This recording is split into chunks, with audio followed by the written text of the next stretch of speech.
Mortgage stress soars. Let's have a look.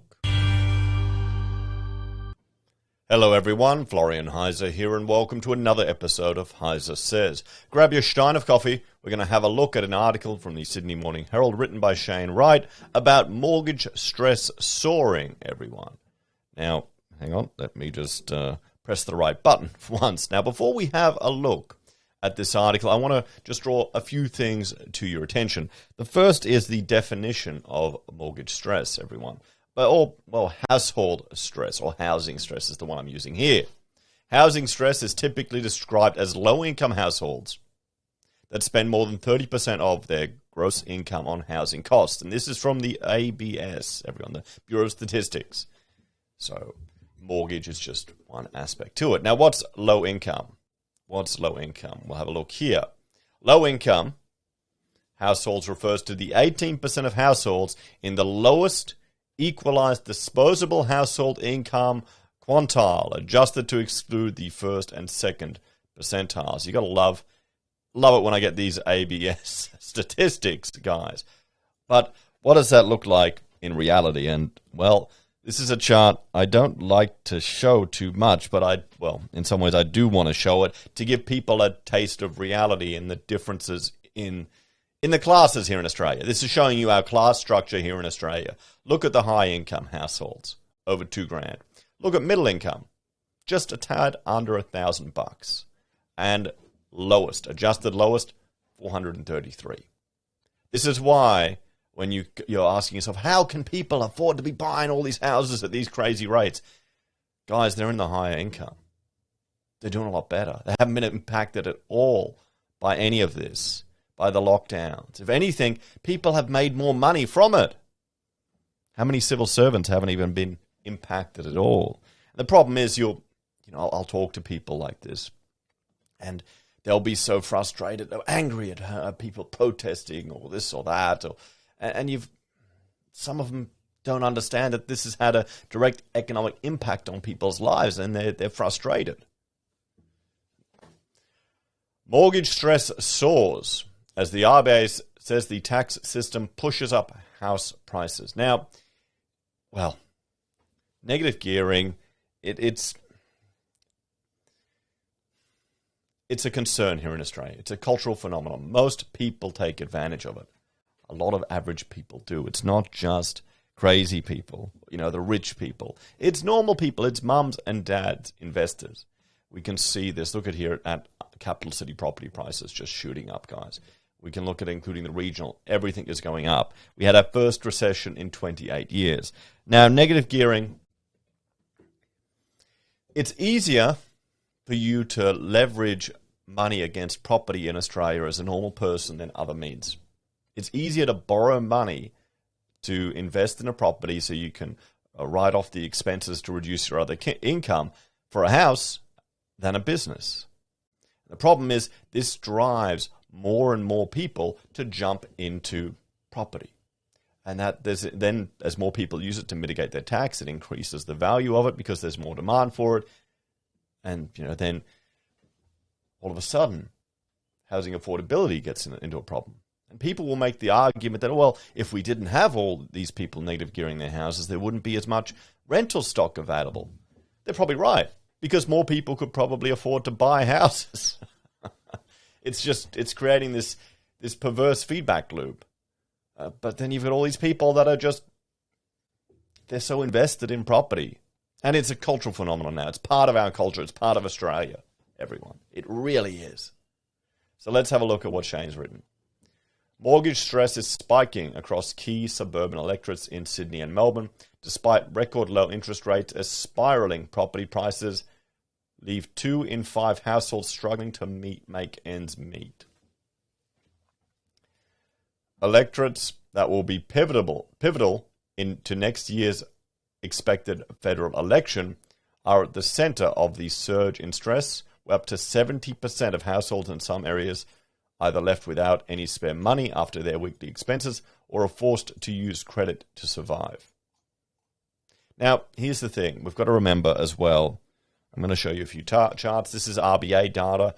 Negative equity is going down. We've got household liquidity and loan repayments, so people are paid ahead, and we've got liquidity buffers.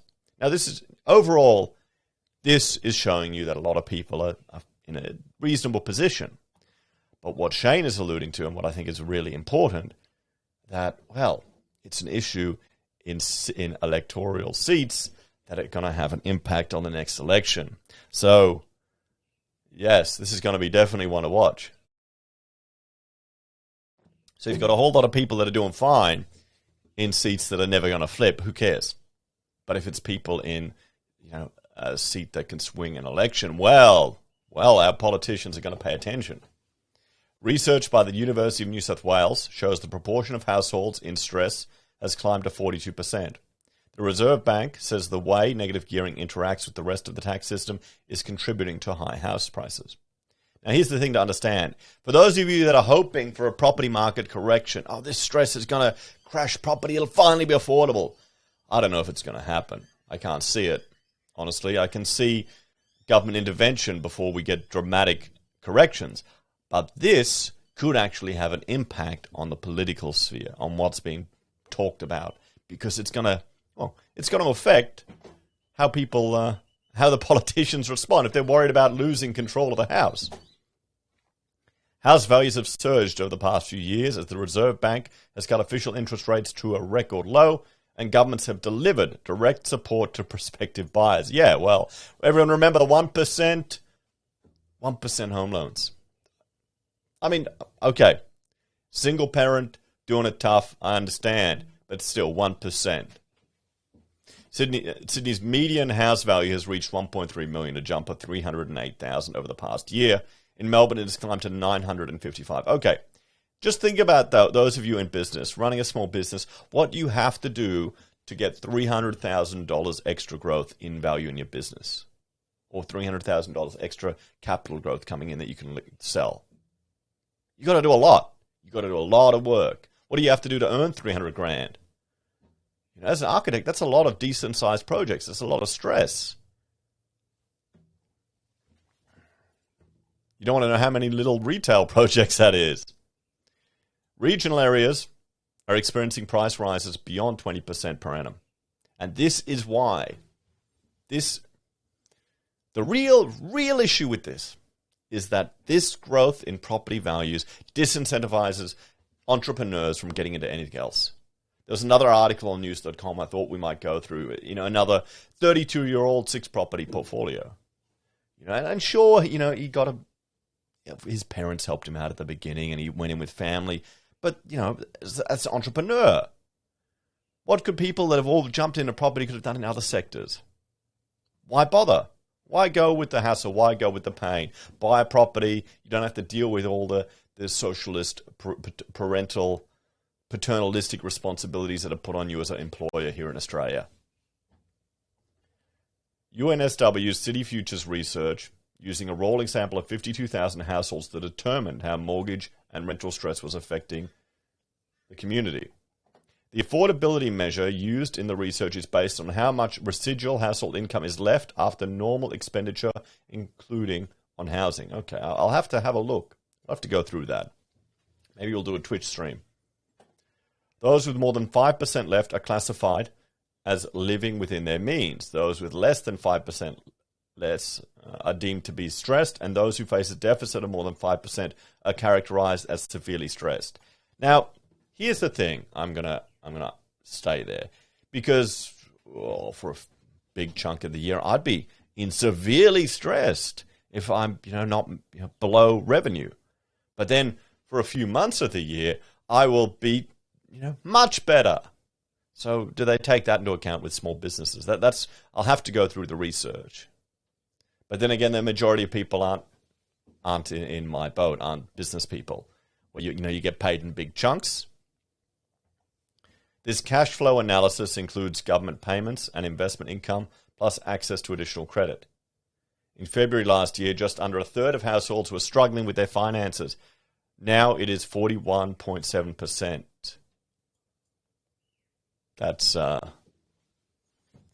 That's worrying, guys. That's worrying. The highest rate of mortgage stress was in outer Sydney electorate of Wirrawa, with almost 71% of people with a home loan struggling. Other high-stress areas include Greenway in New South Wales, 62.6%, Latrobe, 72.3%, McEwen in Victoria at 59.2%, Cowan in Perth, 58.7%. Stress among renting households was high in the same electorate, up 68.5% in Greenway, while other seats, including Gilmore, 69.6%, and Robertson in New South Wales at 70%, and Cassie at 60.2% in Victoria showed the highest stress levels. So, okay, this is interesting. I'm gonna find another chart, guys, that I want to show you. Hang on, I've got it in here. Where is it? Have I lost it? I probably have. Nope, we don't look at Hobart property prices. Oh, come on. Oh, wait. I got it. This one. Remember this chart? Unit price growth, the goat cheese line. You've got the western suburbs of Sydney not growing as much as the eastern suburbs.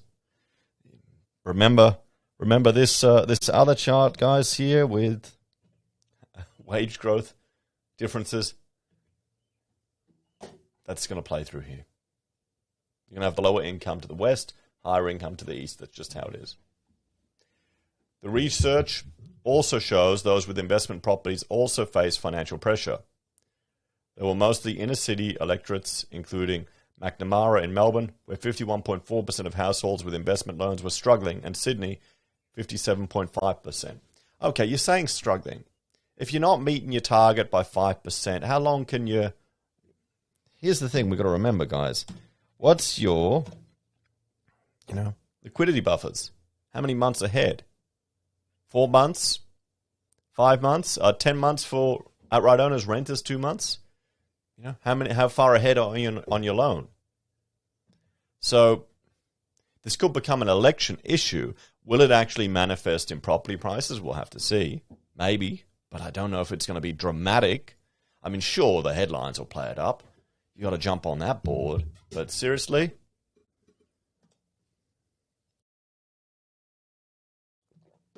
Across mortgage holders, renters and investors, the most stressed electorate in the country is MacArthur in Sydney Southwest at 68%. Visiting professorial fellow of the Future Research Centre, Duncan McLennan, said there was a growing sense of anger and concern in key electorates that housing stress was at extreme levels. Well, maybe we need to look at not taxing people to the moon. There's a new politics developing out there, and it's not just about young people struggling to get into the housing market. There's also those low and middle income earners who simply aren't able to pay their mortgages, he said. The situation facing the housing sector may change national politics over the next 5 to 10 years. I'm certain it will. Well, we're already seeing a very strong socialist push in the youth, which is concerning. Professor McLennan said changes of approach by central banks around the world since the 70s helped drive up house prices, while governments and their agencies attempt to blame others for their own contribution to the crisis. Central banks say house prices aren't their problem. Yes, we've seen that repeatedly from our own central bank. Governments are saying it's not their mandate, so no one is taking responsibility for what is occurring, he said. Well, no one wants to. Everyone who's in property doesn't want it to go down. You feel more wealthy if your property's gone up. If you made 300 grand in capital growth, oh yeah, I'll go spend that little treat on the kids. We can afford it. It's all good. We can do it. That's the thing. They don't want it to go down. No one does. Unless you're trying to get in. Then when you get in, you don't want it to go down. Reserve Bank Governor Philip Lowe last week acknowledged that low interest rates did contribute to higher housing prices, but said there were a range of other factors that could be addressed to deal with the issue. Well, he is right. It's not just low interest rates. It's all of the government intervention in housing, restricting access to land, all the costs associated with it, all the hoops you've got to jump through, all the legal requirements and burdens we're placing on houses. In a submission to a parliamentary inquiry into housing affordability, the bank admitted affordability had fallen for the most for low-income households and those renting or looking to buy a home. It said the nation's tax tax and transfer system encouraged investment in property and discouraged people from selling and moving, which then put upward pressure on prices. There's going to be more push for land tax. The capital gains tax concession, the exclusion of the family home from the age pension means test, the concession tax treatment on inherited family homes all encouraged people to hold onto their property even as they got older, putting pressure on the market. The bank said it recognized the ability to deduct legitimate expenses in the course of earning an income, including interest on investment properties. However, the RBA believed that there is a case for considering the tax system in a holistic way, taking into account the interaction of negative gearing with other aspects of the tax system, it said.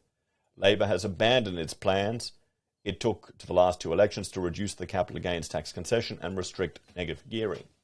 Well, what's the solution or the takeaway to this one? Let's have a bit of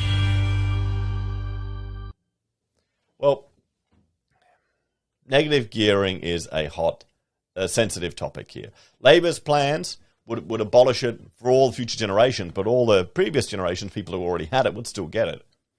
I would argue that we need to phase it out over time and then mitigate the impact of negative gearing by increasing the tax-free threshold. Or maybe only have a time span on a building that you can have negative gearing for. 20 years and it starts ticking down. What do you reckon, everyone? Is there going to be a solution for this? At least this is in electorates that could potentially make a difference, so it's going to be on the table. Will Labor be able to put anything up that will be of interest? Well, I'm starting to see their political ads. People are frustrated with all of the lockdowns, but and all of the restrictions. But if that all goes away by election next year, it's going to be on housing. It'll be 100% on housing, and that's going to affect a lot of people. Remember all the predictions of houses falling, 40% modeling from the RBA, bank here, bank there, and then boom, all this money flooded the sector. And this is why, for a lot of people, it just seems so tough to get ahead. Honestly, the only solution I think we're going to see from the individual level is you got to find a way to earn more money. That's it. And that kind of sucks. Really, you got to upskill, guys. What do you think? Can you see a political solution manifesting, or are they just going to keep waffling around forever and a day? Let me know your thoughts on that one in the comments down below, everyone. Thank you for watching. Like, share, subscribe to the channel. If you're a fan and enjoy the content I create here, there are a few ways you can support us. You can join us on YouTube or Patreon. Sign up for SelfWealth or Stake. Use our affiliate links at Amazon, eBay, Independent Reserve, or AussieBroadband. You can buy our merch from HeiseSays, use Gold Pass from the Perth Mint, or support us via PayPal. Have a great day. I'll see you all next time. Bye for now.